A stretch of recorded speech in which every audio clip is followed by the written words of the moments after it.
Guten Morgen, meine sehr verehrten Damen und Herren, zu einem besonderen Webinar, live aus dem doch sehr heißen Deutschland, mit Gästen allerdings aus Australien.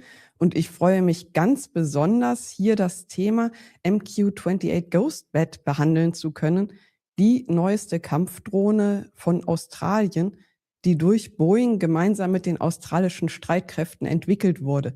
Es handelt sich dabei um eine etwas größere Drohne, wie es ja durchaus auch mehrere gibt, die als Loyal Wingman agiert. Und ich nehme schon mal eine Frage vorweg, die wahrscheinlich kommen wird, weil es ja immer heißt, diese großen Drohnen, sind die überhaupt noch zeitgemäß? Man kann nur sagen, ja. Selbstverständlich sind im Krieg gegen den Iran auch welche abgeschossen worden. Das stimmt. Andererseits besser eine Drohne abgeschossen als ein Kampfflugzeug, weil genau diese Aufgaben übernehmen die größeren Drohnen. Sie gehen in die Frontlines, sie gehen in die Gefahrenzone, sie übernehmen Aufgaben, die sonst durch bemannte Flugzeuge hätten realisiert werden müssen. Und dadurch erhalten sie gerade ihren besonderen Wert. Im deutschen Programm FCAS war deswegen auch immer die unbenannte Komponente mit vorgesehen, sodass Drohnen im Verbund mit bemannten Flugzeugen agieren sollten. Dadurch können dann eben die Steuerungen direkt vor Ort erfolgen, weil sonst die Lines of Communication, wenn man die alle von zu Hause aus steuern würde, doch sehr komplex werden. Während wenn vorne ein bemanntes Aircraft als Command Aircraft agiert, kann es eben einen Schwarm von Drohnen situationsangepasst steuern und als Erweiterung seiner Fähigkeit nehmen. So viel erstmal von mir zur kurzen Einführung. Now I will switch to English because our guests are from Australia and they have invented the Ghostbat together with the Australian Air Force. I welcome Amy List and Glen Ferguson. Hello.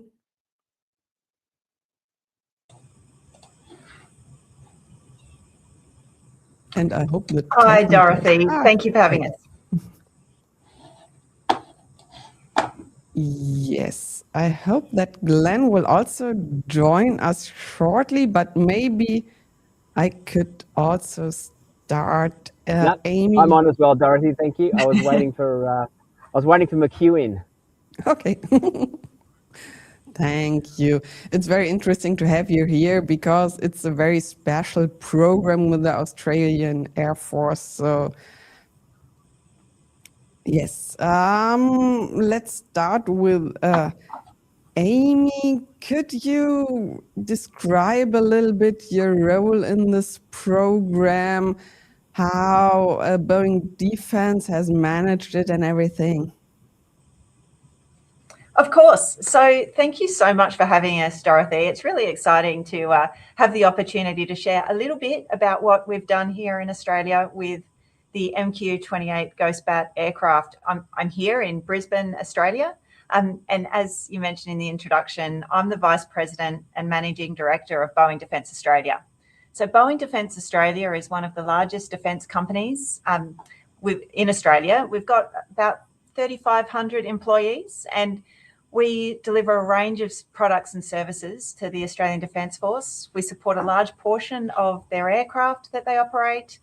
We design, develop and sustain communication equipment. We've developed, integrated, supported and continue to modify and upgrade the E7 wedge-tail aircraft.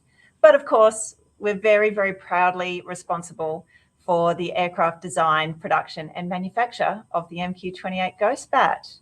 So you asked what our role in it is and how it came about. So Boeing's history in Australia, our legacy here runs deep. Next year in 2027, we'll celebrate 100 years of Boeing in Australia.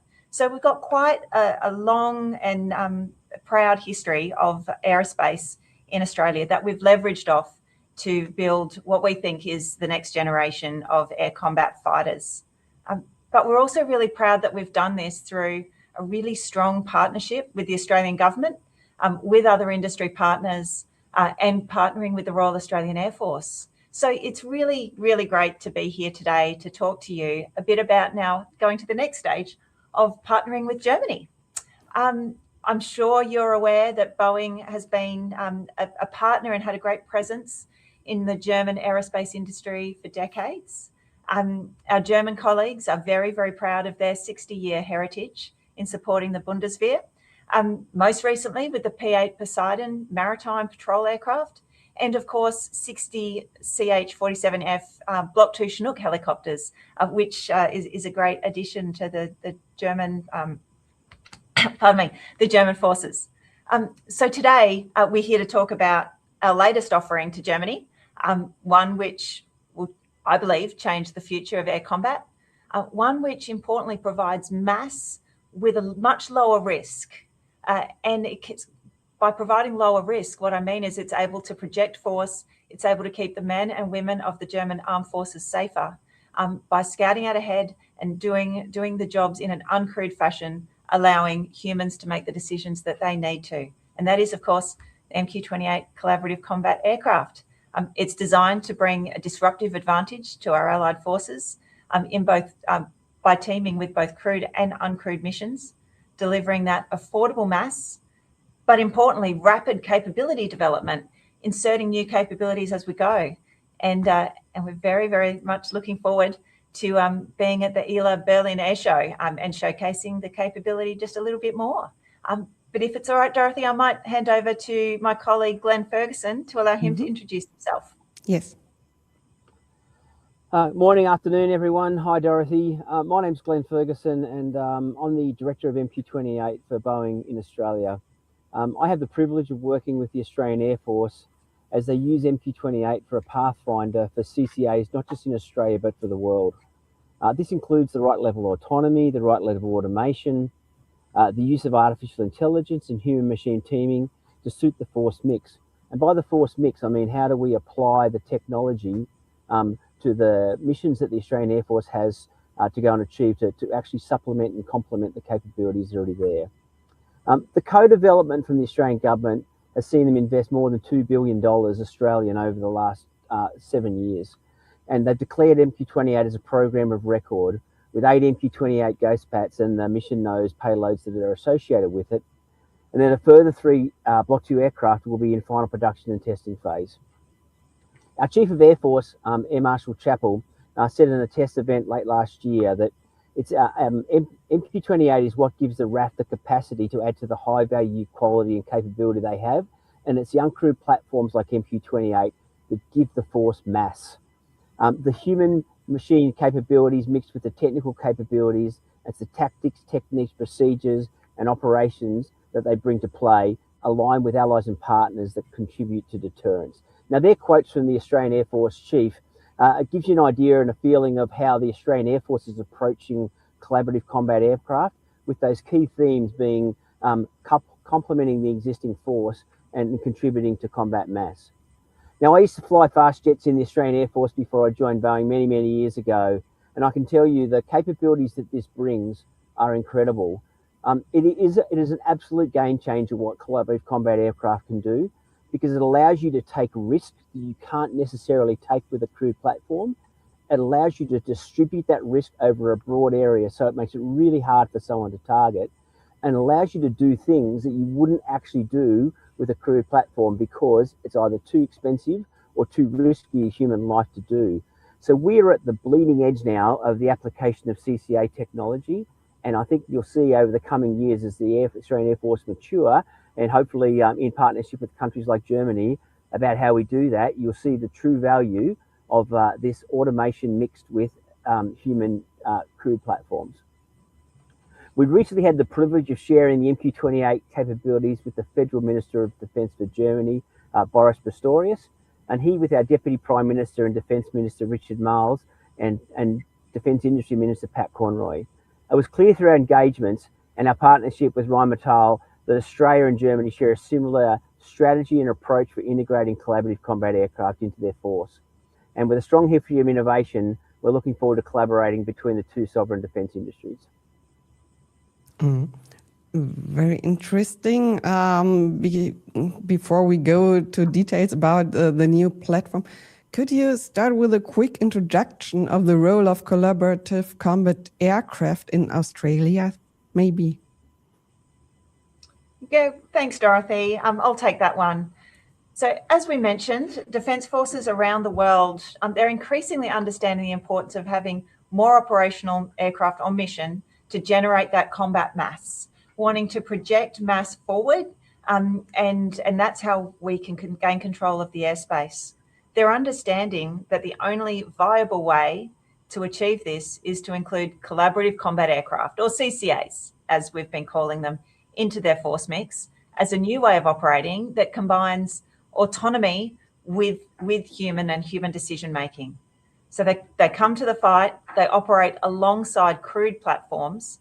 Flying ahead, they're able to project force further out and reducing the risk to those crewed platforms. Importantly, by doing that, they're able to provide better situational awareness. They're able to scout and understand what the battlefield looks like, and provide that information back to allow for decision making by that human in the loop through additional sensors and increased range that CCAs bring to the force mix. They're not there to replicate a fighter or do what another crewed platform does, which is why in some discussions there's been some confusion around what a CCA is, because it's not replacing anything. It's adding to the force mix by making it more potent, by reducing risk, and by providing greater situational awareness, greater combat, and greater force. So as an uncrewed, autonomous, collaborative combat aircraft, the MQ-28 does all of that. And we'll get into the technical details a little bit further in the discussion. But one of the things that it brings is a modular design and specific autonomous behaviours that can be adapted, which supports a range of missions from reconnaissance and electronic warfare, as well as weapon systems. That's why we call it a force multiplier. It extends those sensors, increases the effectiveness of weapons, and expands situational awareness, all while protecting our crew and keeping the men and women of our fighting forces safe. Maybe to get the audience to a starting point, Amy, could you also tell us a little bit about the two air forces? Because we know that the Ghost Bat is also very interesting for Germany. So how different or similar are the Australian and the German air forces, in your opinion? So thanks for the question, Dorothy. And as Glenn mentioned, he served in the Royal Australian Air Force. I served in the Royal Australian Air Force as well. I'm an aeronautical engineer by background. As we mentioned before in the platforms, there's similarities in the platforms that we operate. And I know that our air forces have a long operational history together and conduct training exercises, and the collaboration between our allies has been reinforced by the respective chiefs between the Royal Australian Air Force and the Luftwaffe. So our connections between the two air forces do run deep. And one of the most important things around our allied forces working together is that they're operating using the same systems and that they're able to communicate together. What MQ-28 brings is a flexibility in communication systems that means that it's designed to work with our allies who are all operating on those same communications networks. What I'd really like to talk about here is the partnership and the importance of the partnership between the Air Force and ideally in the future the Luftwaffe, and how we can co-develop the capabilities of the Ghost Bat together to make sure that it meets the needs of the Air Forces. So as we've said, Boeing conceived and designed the MQ-28 in response to Australian government defence strategies that required this affordable combat mass. The Royal Australian Air Force recognised that the only way to do this was through collaborative combat aircraft in defence operations. And they were really, really forward-leaning in working with us through a lot of operational analysis, through working out where strengths and weaknesses were and what they really needed a CCA to do. Funding was provided by both parties in a really strong partnership. And the result of this was a capability which took its first flight just over 5 years ago, and which will enter operational service by 2028. We did have some charts about our developmental journey, but one of the things that I want to talk about is it's been 8 years. 8 years of development of working on that operational concept, making sure that it meets the Air Force's needs, and there's a real strength in that maturity of how it will be employed, and how then to extend that from what the Air Force does to working with the German Air Force in those operational scenarios. So much of that work has been done, and so much of the similarities between our air forces can be leveraged through this maturity. Our Australian Minister for Defence has recently openly stated that the government's vision is a ratio of at least 3 uncrewed platforms to every 1 crewed combat aircraft. So as Germany looks at their needs, that those sort of discussions need to happen about how they want to employ CCAs and link them to their crewed aircraft. They've seen firsthand how the MQ-28 can extend that reach and effectiveness and reduce the risk to our crewed platforms. And that's why they're leaning so far into this and seeking that combat mass of 3 to 1. So going into that partnership piece and how what we've done for Australia can be relevant to Germany is that the MQ-28 is not just an Australian platform. It's modular design and open mission system architecture. That's been deliberate. It's been a pinnacle of our design right from day one. And the importance of that is that it provides the ability for the platform to be rapidly adapted to meet our other allied forces' needs and to integrate into that. So Germany and Australia share a similar strategy for integrating collaborative combat aircraft. They have a similar strategy with regards to how to protect the forces whilst extending that combat reach. And Germany, likewise, understands the need to rapidly adapt capability in line with the challenges of an evolving battle space. And that's what MQ-28 can bring, and that's what it's been designed from the outset to do. Just like Australia, Germany also has requirements for a high level of sovereign value creation and security of supply within Germany. That's really important to the Australian government, and we've designed that for Australia. But because of the modular nature of the platform, it was designed with contemplating that other nations would want that same level of sovereignty, which is why the modular nature, the open system architecture is I believe, such an important feature of the MQ-28, because it means that Germany can then take advantage of their sovereign needs and adapt their capability to what they want. To ensure this, we've partnered with Rheinmetall to help with that tailoring to meet the Bundeswehr's requirements. So Rheinmetall will be the system manager for MQ-28 in Germany, bringing their experience with 5th generation fighter and unmanned systems. And they're a strong industrial base in Germany, and their network of outstanding suppliers that Germany have that can grow that sovereign capability that we know is so important to Germany. So they'll work with us on systems integration.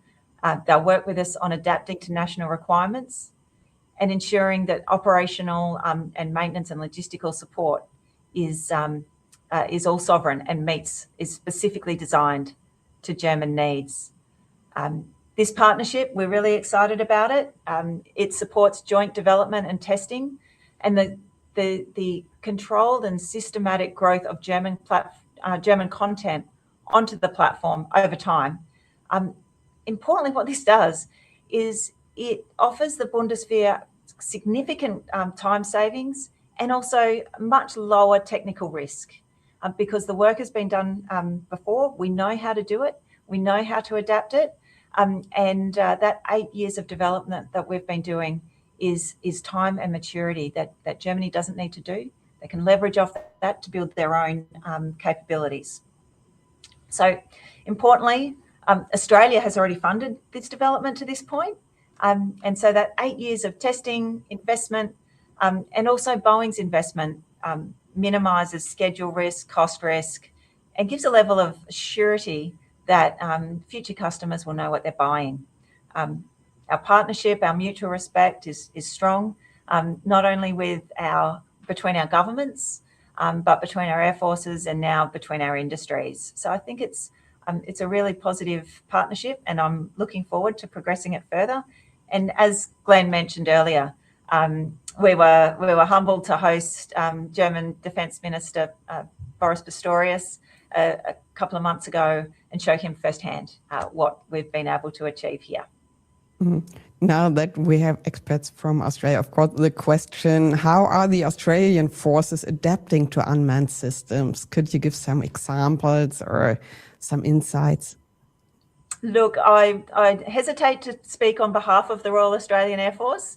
So what I'll reflect on is what's in my discussions with them, what makes MQ-28 as an uncrewed autonomous platform different to anything that they've operated before. So I spoke before about how it's been designed from the outset to be adaptable, its modular nature. That rapid capability insertion is so important, and it is something that the Air Force is adapting to. Previously we're used to getting an aircraft and flying it for 30 years. MQ-28 CCAs require a different mindset of really rapid capability change, of maybe doing an electronic warfare sortie, changing out the modular nose to do a different type of sortie. It's this really agile operations that our Air Force is getting excited about. There's a few key features that made this modularity, this adaptability possible. First of all is an all-digital design. Everything that we've been developed has been done in a digital environment first, which means we can get through testing really, really quickly. We know when we flight test that it's going to work because we've done it so many times in a digital environment. Aircraft has been behaving the way we expected. We're just validating. I mentioned, and so did Glen, the mission configurable nose.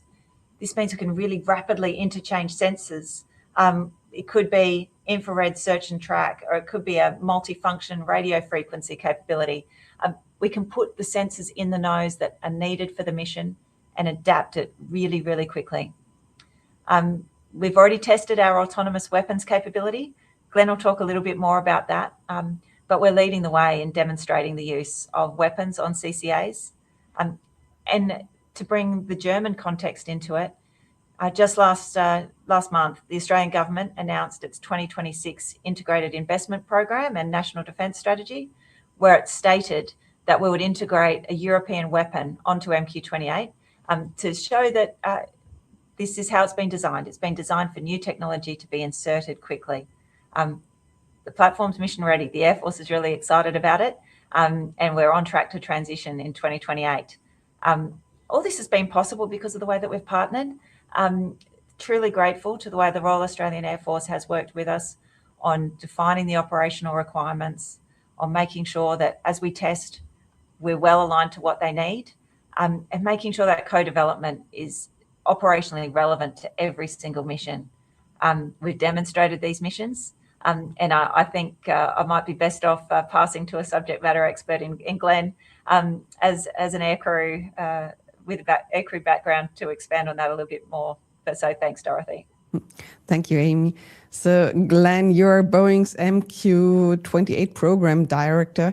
Can you talk about how many ghost beds are already in use, and could you give an example of the tasks they usually perform? Sure, Dorothy. It's a great pleasure to talk to you guys today about this, and more importantly about how we can just support the Bundeswehr's goal of having a CCA capability by 2029. As Amy said, we've been doing this for 8 years, and I say to people quite often that the thing that no one can match on MQ-28 is that we started 8 years ago, and we have 8 years of heritage and development behind us, including production of aircraft and maturation of the mission system that allows us to be confident that we have the right capability to go forward.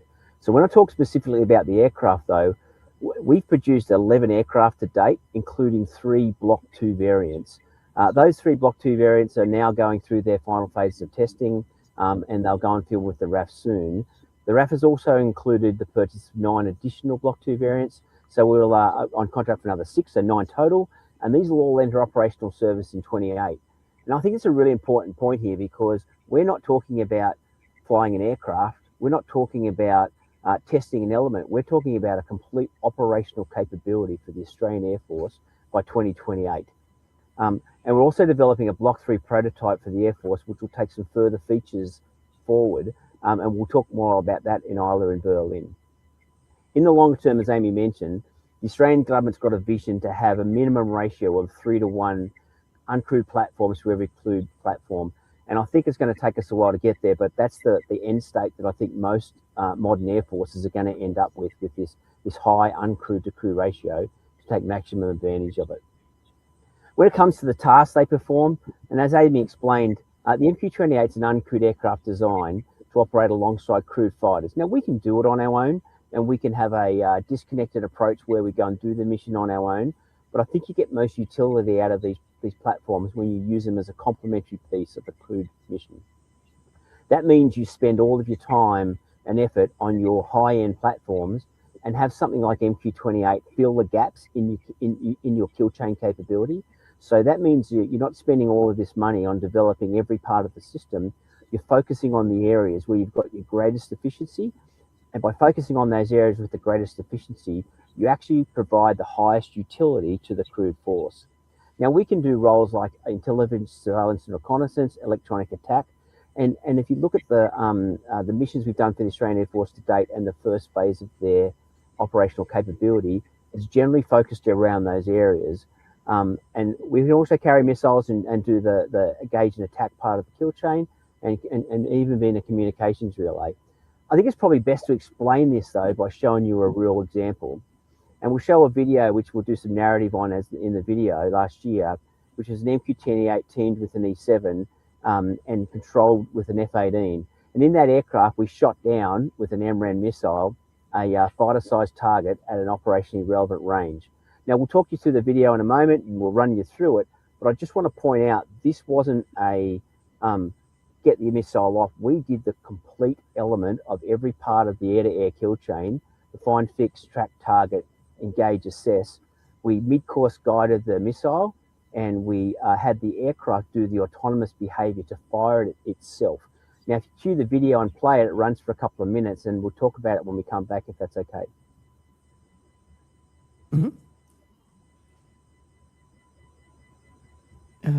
Video.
Yeah, so Dorothy, I got to admit it was good fun to do, and we had it was very exciting and a little bit nervous, to be honest with you. But if you take a step back and understand why we did that, obviously we provided a capability to the Australian Air Force, and we also demonstrated our ability to put a missile onto the aircraft. But most importantly, we tested the basis of our ability to go fast. Because of our digital engineering backbone, we did all of that in 8 months. And we did it but to prove that we can actually take a new capability and field it in a rapid way through digital engineering. Like we've done, for example, we've done more than 150 flights and we're coming up on 200 hours of flight test. Now we could have had that be 400, 600, 800 hours. We could have flown lots and lots of times, but we don't actually need to, because the CCA nature is tested digitally, and most of our flight test is done for validation of the models that we work. So we've been working for 8 years for the use of our digital engineering to test and validate the capability very quickly. You know, we rolled out the aircraft in 2020 and we first flew it in 2021, and you just saw the missile shot that we did in 2025.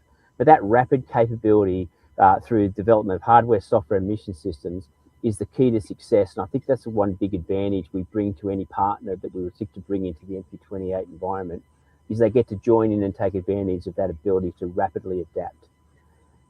Also in 2025, we separately did an exercise where we teamed with an E7. So we've now teamed with F-18s, E7s across the board. We deployed to a northern base in Australia to prove that we can do it. So we literally put an MQ-28 on a C-17. We flew to a base, we set it up, we flew it, we packed it up, and we went out just to prove how long it takes to do that and to see any issues we have mightn't do again. So we will be able to get to a point in the coming years where we can land at an airfield, be operating within hours, be able to land a jet, turn it around and get it airborne within minutes, like 30 minutes, and then land at another airfield, pack it up and be gone before anyone knows we're there. So that level of agility, that level of resilience in our system is really key to what we do. And I think most recently we just put an announcement out last week where we flew into Point McGowan Naval Air Station in the US last month. And so that's our first international operations of MQ-28 outside of Australia. It expands the MQ-28's global footprint, further improving interoperability and demonstrating rapid allied deployment and sustained operations from an international field. Mm-hmm. I think in terms of how that, sorry, I'm just going to finish, Dorothy. In terms of how that translates to Germany, Amy mentioned it before, but the open mission system is what makes a difference. We've built this system to be able to adapt. So we've built the system from the scratch to allow someone else to provide their own weapons, to add their own sensors, to provide their own ground communications and communications architectures, but more importantly, mission autonomy behaviors and their ability to adapt those mission autonomy behaviors literally daily is the key to success for the flexibility to apply an MQ-28 or a CCA to your operating environment. Anyone with a data link that we can join with. So we've built the system to have no impact on the crewed fighters. So that means we work today with any aircraft that carries Link 16, and we can do that with no integration.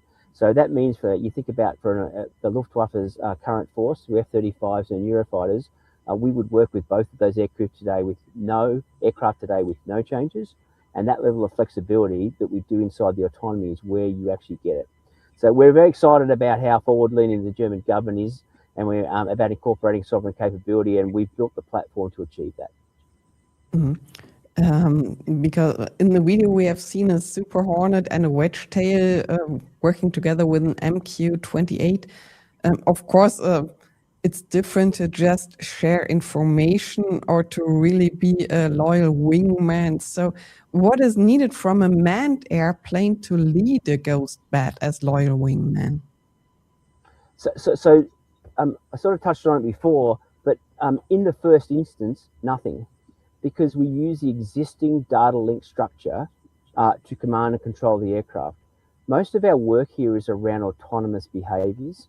So we spend the time putting the behaviors into the aircraft rather than actually having someone have to fly it. That right level of autonomy allows you to manage the workload on the team system and enhance their capabilities. And I think the best way to explain this is that missile shot you just saw we fired that missile against the target with 4 commands. And literally the commands were take off, go and establish a combat air patrol, commit, which means go and find your target and put it into your shot list. And then we gave it an authorization to fire.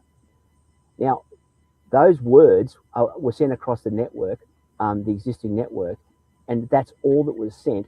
And that triggered a set of autonomous behaviors within the MQ-28 to do the things it had been programmed to do. And interestingly, whilst there was a human in the loop on that system the whole time, able to supervise and cancel the authority to engage, the MQ-28 actually chose when to fire the missile. So it was an autonomous system making the decision to fire an MRAM missile at a target once it had met all the criteria we had given it to meet across the board. So these autonomous behaviors with a person on the loop is the important thing here, that someone can always supervise and stop the behavior. As you take the workload out of the cockpit of your existing fighters, you allow it to be handed off and given to the autonomous behaviors. And when you don't like the way the behaviors are doing it for you, you can direct them to do more for you. So it's a really important way to approach it. And I think this goes to the maturity of the MQ-28, because whilst we talk about flying the aircraft and how many hours we've flown, the honest answer is we did that 5 years ago. The last 5 years has all been about maturing the mission system, testing it, fielding it, working it in operations. And as you can see, culminating in firing an air-to-air missile is sort of the end point of it all. So we can integrate with pretty much any platform that carries a Link 16 box. That includes the Eurofighter and the F-35. As people mature those platforms and as people seek to go and put changes in those platforms that allow manned-unmanned teaming, we would just use that system because our open architecture allows us to adopt that at any time we choose to. As I understand it, the US Air Force are looking for changes to their F-35 system that they'll use to be able to control it. And through our relationship with the United States Air Force and Navy, we will just pick up that standard and use it. So anything that works today will currently work, and any modifications that you put into those platforms in the future will be very easily picked up for us to do that. I think our open mission system and this thing called government reference architectures are important, because the government reference architectures are designed so that we don't have a closed platform with equipment built by one manufacturer that no one else can talk to, but it also allows other aircraft and people to connect very easily.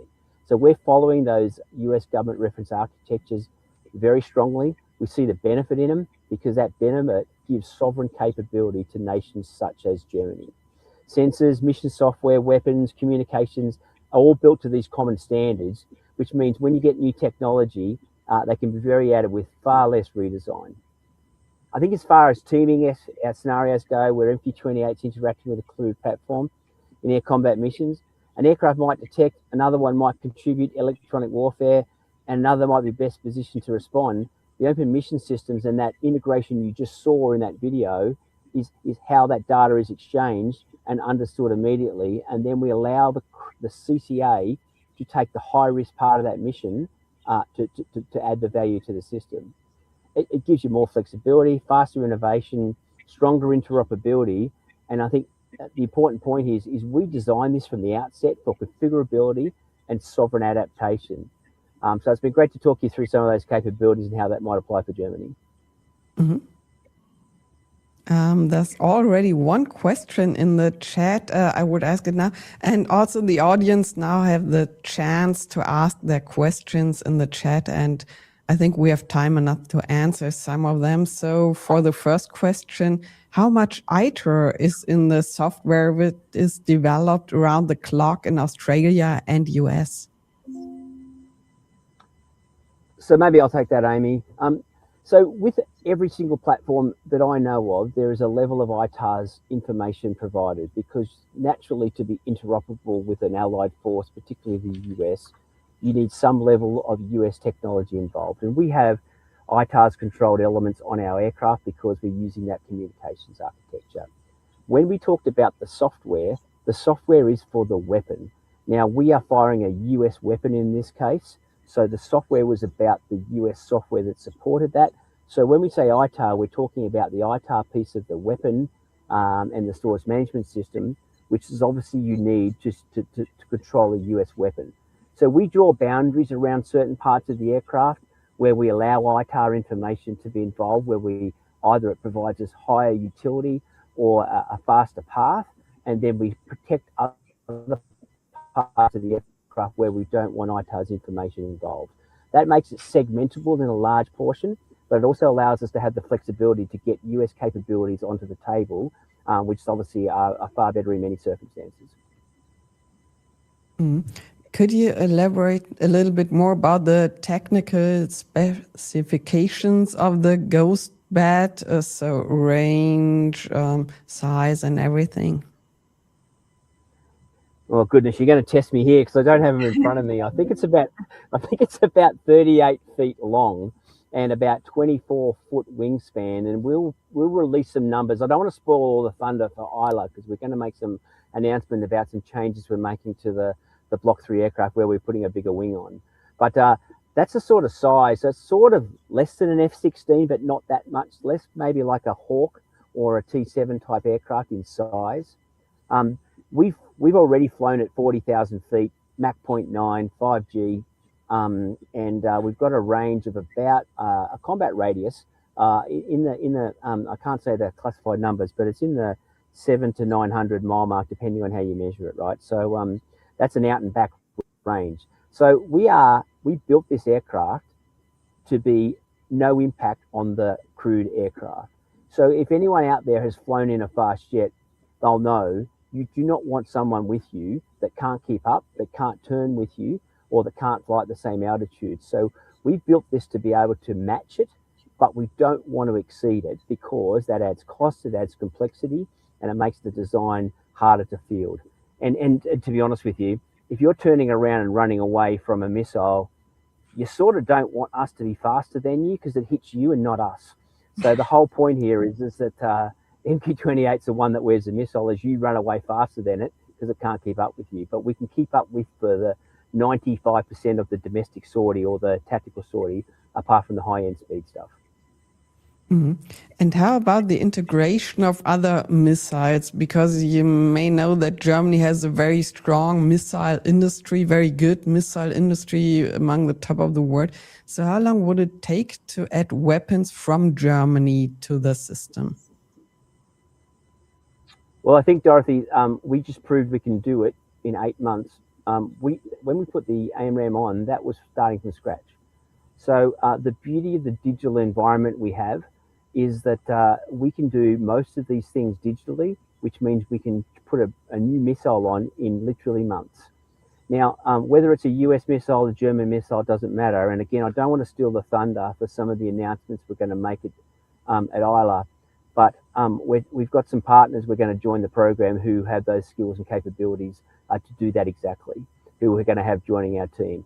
And so I don't see, if we had to put a European missile on tomorrow, or a European bomb, it would take us literally months because of the way we've designed the system and because of the government reference architecture approach that allows that flexibility to do it all in the digital domain.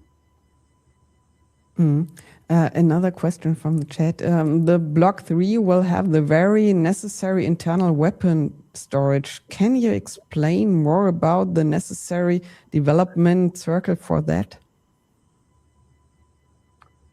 I think that, I mentioned at the Singapore Air Show, which I think has been reported in the press, that Block 3 has a bigger wing and an internal weapons bay. We'll provide more details on the specific elements of that at ILA, but they're designed to carry one AMRAAM or 2 SDBs. And I think the important thing, it's small diameter bombs. I think the important thing is that's per side. So it's per aircraft, you get 2 AMRAAMs or 4 small diameter bombs internal. Now that space has always been there, and whilst we're going to field it on the Block 3 aircraft in the first design, there's nothing stopping us retrofitting it to the Block 2 at the same time. So it's the exact same space and the exact same approach. It's just about where we spend our time doing it.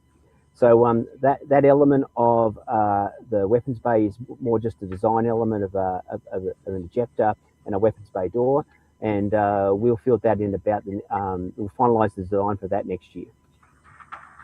Mm-hmm. Next question. Can you elaborate on the stealth properties of the MQ-28? No, I can't. No, no, we've designed the MQ-28 aircraft to have a low signature. Now, we obviously can't talk about numbers and details, but we've designed it from the outset to have a low signature. And but we've also done it in a sensible way that we don't want to have exotic materials. We don't want to have something that we have to recover. So we've done it in a balanced way to do just the smart things that doesn't make the cost prohibitive or the maintenance concept that underpins it hard to manage. And so we've done that in a very sensible and balanced way. We've tested it, and there's be some press coming out that in a couple of days, which you'll see some photos of that testing. But we've tested it, and I think the most I'd be allowed to say without getting myself in trouble is we're very happy with the results. Okay.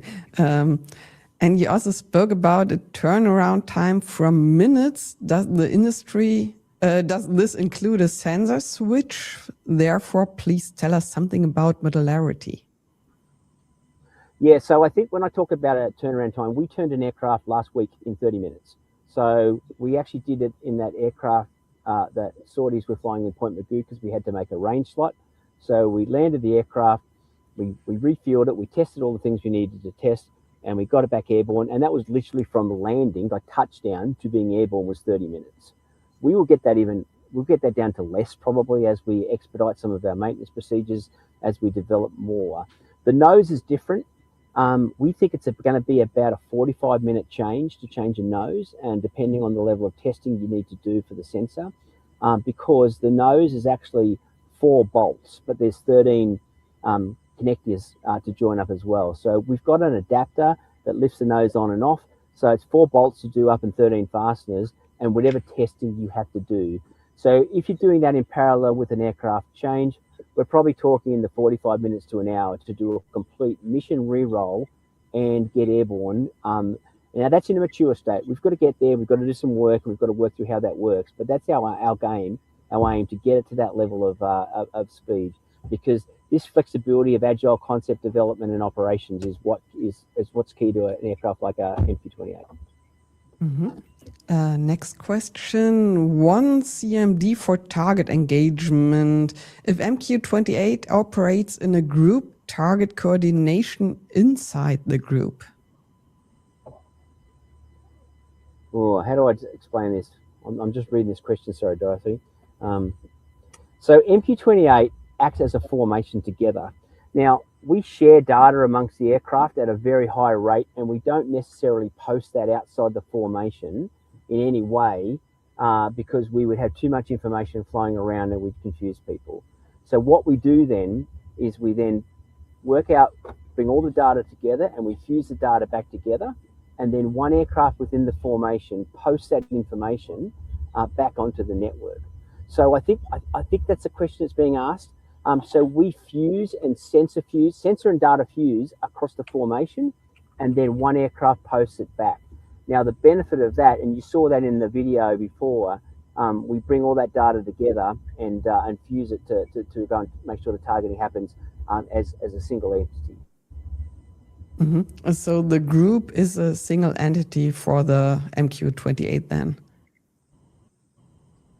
Yes, but if anyone that's familiar with the Link 16 display and setup, we all come up as individual aircraft on the network. So you can see where every aircraft is. You can drill into every aircraft, just looks like a crewed fighter. However, what we don't do is send every track data until we've fused it. And I think that's a really important point about the maturity of the system here, because that maturity of the system is about that data management, that sensor fusion, and the ability to post sensible data without posting too much data and confusing the battle picture. So we've done that. We've done that with E7s. We've done that with Learjets, finding targets. We've done that with F-18s now. And the level of maturity and balance between the data we create versus the data we post, we're very comfortable we've got that balance right. Mm. And how many Ghostbats have been in such a group till now? With how many have you trained it or experienced it? Well, so it's important to talk about the difference between what we actually fly versus what we test.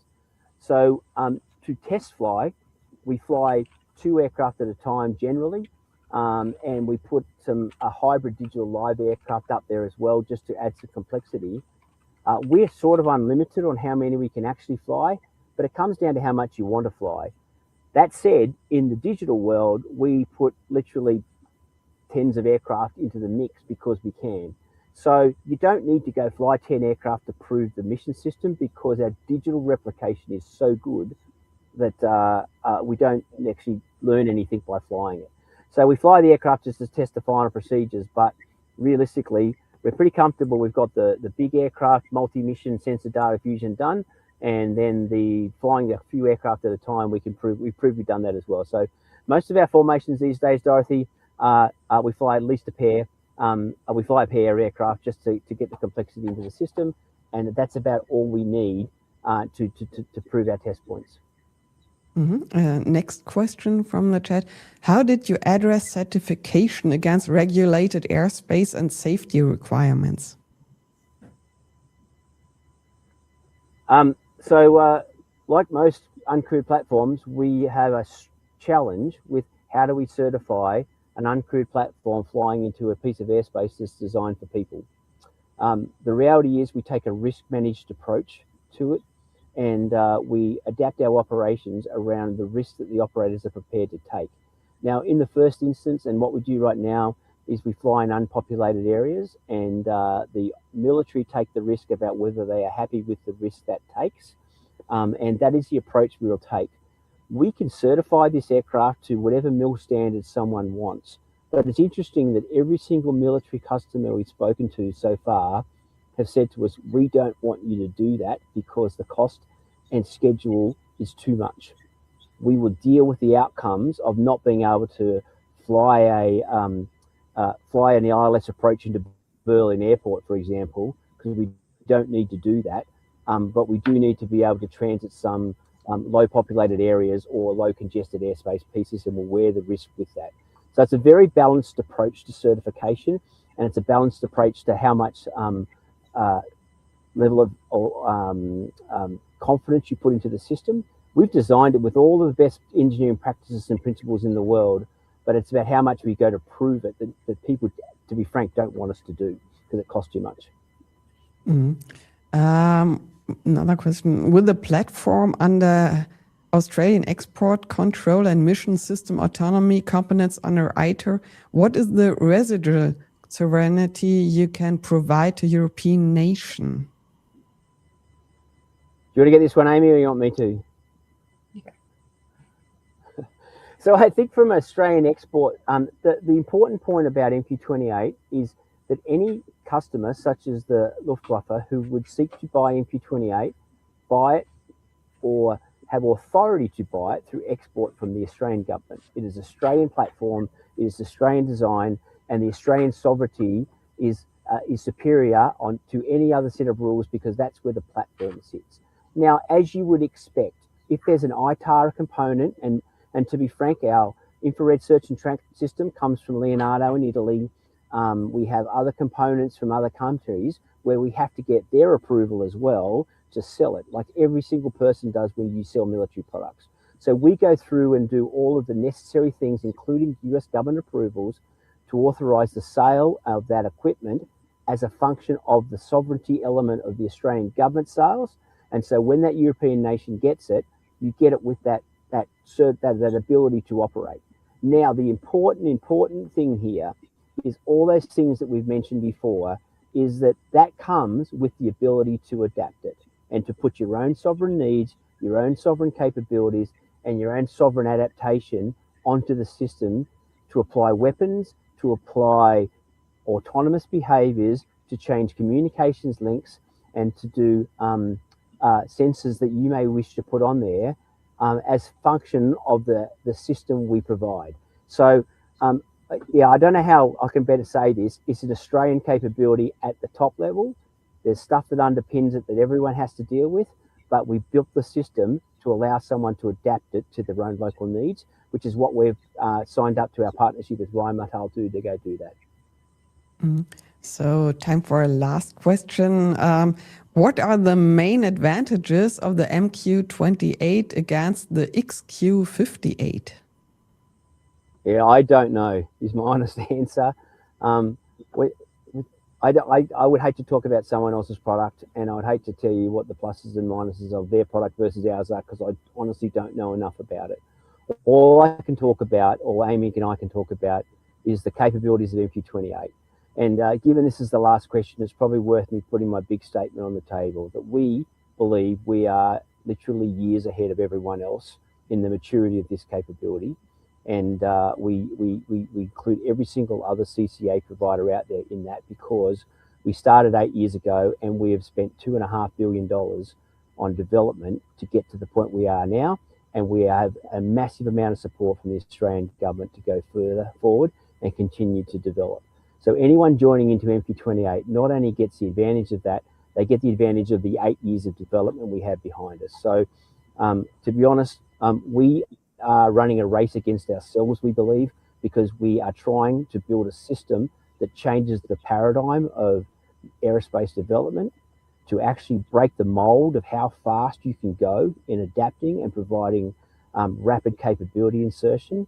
And because we're doing something that no one's ever done before with the CCA, and we're forging new ground, we're actually spending our time focusing on making sure we get the mission right for the Australian Air Force in the first instance, and then being able to apply that to other countries and allow our allied countries and friends to take advantage of that development.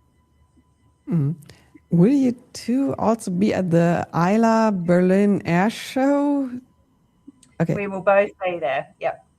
So anybody interested in more details could join you there in 2 weeks' time. I think it's already in 2 weeks in Berlin at the air show. Thank you very much. We'd love to see as many people stop by as possible. Thanks, Dorothy. Yeah, thank you so much for your time. Thank the audience for your time also. And hopefully we will also be at ILA. We will all see you in Berlin. Thank you very much and good.